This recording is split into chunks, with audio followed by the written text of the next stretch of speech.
Hello. This is Brianna from BLBudgeting. I'm on a savings journey while paying off debt.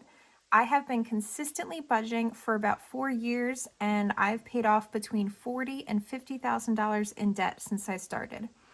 I would love to share my budgeting tips and tricks that help me get to where I'm at today.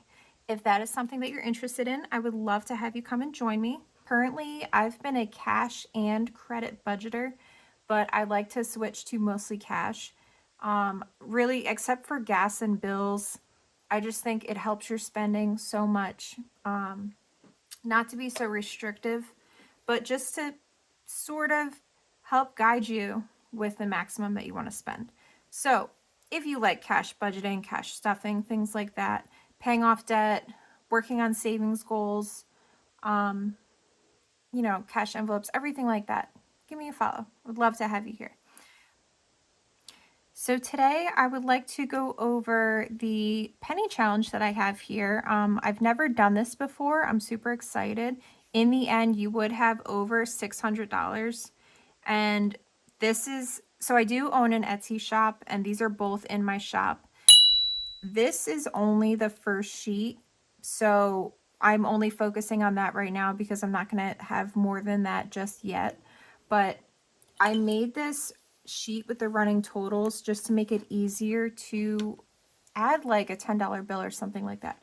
So how this would go is it's 2 trackers, and in theory what you would do is each day or each week or each time that you want to save, it could be multiple times a day, you put in one more increment of whatever challenge it is than the time before.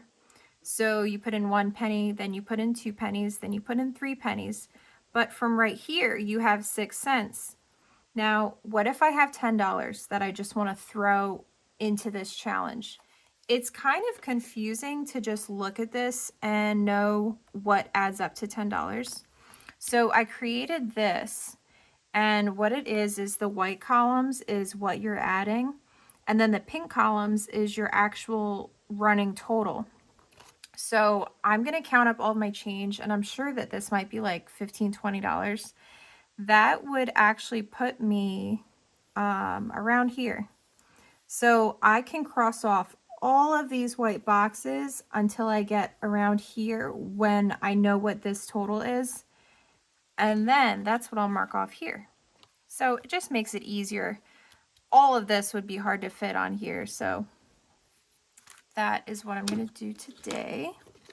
I'm going to put down some paper because change just kind of grosses me out. It smells, it's dirty, and I like this mat.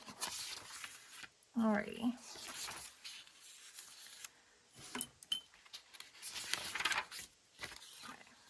So I'm obviously going to fast forward the counting. Don't want to bore you with that.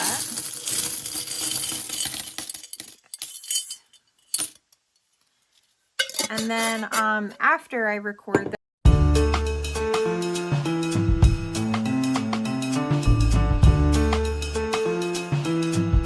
all right, sorry about that. So actually my phone died, and I counted just over $48 in change. I had a little bit more, but just to keep the tracker accurate, I took it out, and I'm going to use that towards my next little count of my change.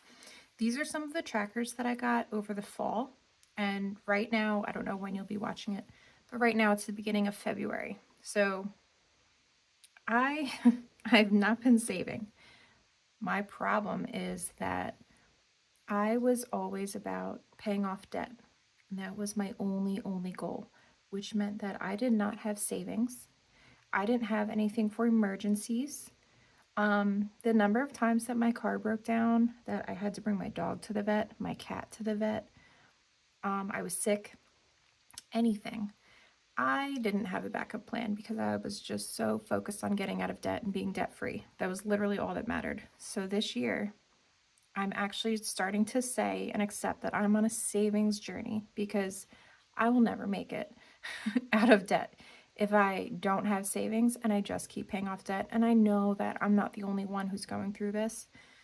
And it's honestly like, it's very emotional when you're trying to get out of debt and then things happen and then you go back into debt. It's just kind of, you just kind of feel like you're never gonna be free and be able to enjoy the money that you make. You're just gonna have to keep giving it away, giving it away. So anyways, these, I got all of these, and then I'm sure that I have a lot more that I just bought last year. And I don't know where I'm gonna put the change just yet, but I wanna show you these. So I got these from the Blushing Hippo on Etsy, and it's basically a $1,000 challenge. There's 6 different levels and 1 card per level. I just thought that was really, really pretty.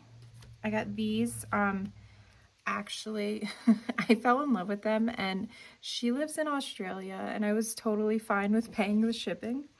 Her Etsy shop's name is Nico's World, Nico. She's really, really sweet, but my dog is my best friend. So this was, I saw this and I was like, I have to have it. I literally couldn't find any trackers that I really, really liked that, you know, wouldn't spend a fortune for shipping. And I had to have these. They were just super cute. This was part of a custom order from Beezy's Things. It's similar to this one, the other 1K challenge. It goes throughout the whole year. My plan, because I was still in a bad mental state with my debt, my plan was that this is going to be my emergency fund. Now, everybody's on their own journey, but your emergency fund, you shouldn't be limiting how much you put away and only and agree that it will take 1 year to get to your goal. You want to try to get the emergency fund quicker because you don't know when you'll need it. So I'm not going to use this for my emergency fund anymore. I don't know what I'm going to use it for. I was thinking like one lump sum debt payment at the end of the year, just $1,000 to just like top it off, because I will be debt free by the end of the year with the payments that I have right now, which I lowered them. Now I'm definitely going to be debt free, and all of my extra income from my Etsy shop, from overtime, from selling things on Marketplace, that's all going to go towards savings. So it's going to be very different. I've literally never done this, and I'm really excited. This is from my shop. Every $10 that I get back in change when I pay in cash at the store, I'm going to mark it off and put it in an envelope for this.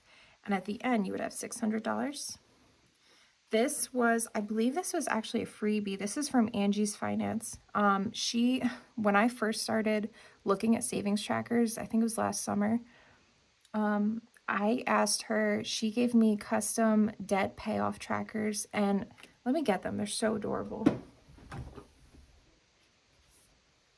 So by now, I paid off my car a few months ago, and I need to update these, but yeah, I requested all of these just to really, really, there's another freebie I didn't do, September. But this was just to really motivate me and see the progress that I was doing. So I wanted one that was my overall debt altogether. It was 29. Now I think I'm at like 18. And then I wanted one for all of my student loans. I'm not at 17 anymore. I'm not too sure the exact number, but this is done. I'm actually making a binder for all of my, I'm going to put in savings challenge sheets and trackers and things to monitor my progress, just to stay excited about it, even though it's not my number one goal. I'm really, of course I want to be debt free, but I cannot focus on that anymore because I was missing out a lot on things. I would just stress if I was asked to go on vacation or go, you know, a 2-day trip or something. I would just think about how that money could go towards my debt instead. And I really don't want to live like that anymore. Like, there's a lot of things for the house that I want to buy, but I feel guilty buying them. And I shouldn't. I really, really shouldn't, when I make okay money and I'm not in an insane amount of debt. I can I can let it go. It's not the end of the world to me anyways, but everybody, you know, has their own opinion, their own journey. So like I said, I got $48. The white is every little bit that you would put away. The pink is the running balance. So I'm at $48, so I can actually cross all of these white rows out. Where do I want to put that? Actually, me and my husband don't normally exchange, but I think I am going to get him a PlayStation gift card. He loves video games and car stuff and things like that, and he just got a motorcycle. But I think I'm gonna get him a $50 gift card. So honestly, I have $48.51. That's pretty awesome. All right, let me knock that out because my goal was $50 for this. So that is awesome. All right, total 50, 1, 2, 3, 4, 4, 8, 12, 16. This would be about like $3.10 per heart. But we are, and it might seem silly that I'm just filling this out at one time, but I have so many trackers I haven't even used. Ones that I've purchased and ones that are freebies, and they're all good to use. So I'm going to use them. You know, it just seems silly. All right, so this is for Valentine's Day. Woo. I just need 49 more cents, and then, which I can actually just use that to get it. And then I'll start a new coin jar. So I hope you enjoyed this video. I hope that you can relate on some sort, or you can give advice or any tips that you have. What kind of journey are you on? Things like that. But I really appreciate you watching and showing your support. If you do want to see more videos like this, please subscribe and like and share. I'm definitely going to be going headfirst on my savings journey in February. This month, this is the month that I'm totally going to really save. Thank you so much for letting me do this. Bye.